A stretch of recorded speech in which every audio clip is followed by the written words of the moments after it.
হাসি, বাইরের লোককে এইভাবে সবাই বসে মিষ্টি খাওয়াচ্ছিস? আব্বু, উনি পানি খেতে চেয়েছিল, শুধু কি আর পানি দেওয়া যায়, তাই মিষ্টি এনে দিলাম। একেবারেই নয়, এদের চালচলন ভালো নয়। সুযোগ পেলে দামি কিছু নিয়ে পালাবে। শোন, আর কোনোদিন বাইরের লোককে বাড়ি ভেতর আনবি না, বাইরে থেকে তাড়িয়ে দিবি। আমার ভুল হয়েছে স্যার, আসছি। আব্বু, ওনাকে এইভাবে না অপমান করলেই পারতে, দোষ তো আমার, আমিও ওনাকে ভেতরে রেখে এনেছিলাম। চুপ কর, অত দরদ ভালো না। শোন, নেক্সট টাইম অপরিচিত লোককে আমার বাড়ির ভেতরে যেন না দেখি, কথাটা মনে রাখবি। কিরে বাপ, আজকে এত তাড়াতাড়ি চলে আসলি যে?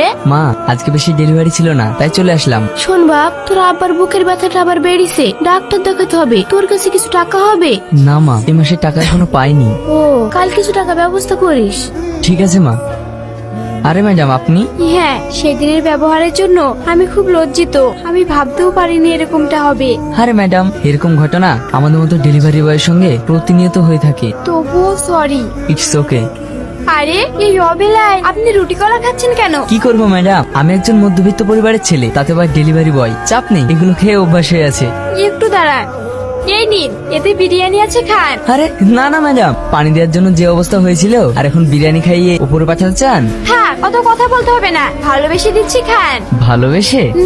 আর শুনুন, আপনি আমাকে ম্যাডাম বলবেন না, আর আপনিও করবেন না।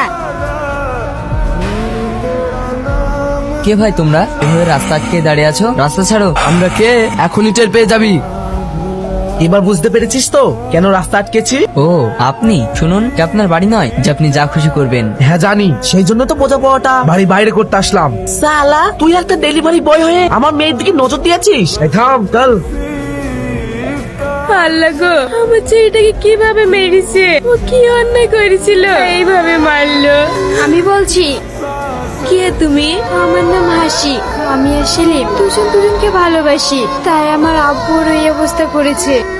এই, তুই জানিস নি আমরা গরিব, ওরা বড় লোক, ওদের সাথে আমাদের যায় না। মা, চুপ করো। কেন চুপ করবো? তুই আমার একটাই ছেলে, ওই একটা মেয়ের জন্য আমি তোকে হারাতে পারবো না। কোথায় আছিস? হাসপাতালে। ওই ছোট লোকের বাচ্চার কাছে? হ্যাঁ। তাড়াতাড়ি বাড়ি চলে আয়, না আমাকে যেতে হবে। আমি আর ওই বাড়িতে ফিরবো না, তোমারও এখানে আসার কোনো প্রয়োজন নেই, রাখছি।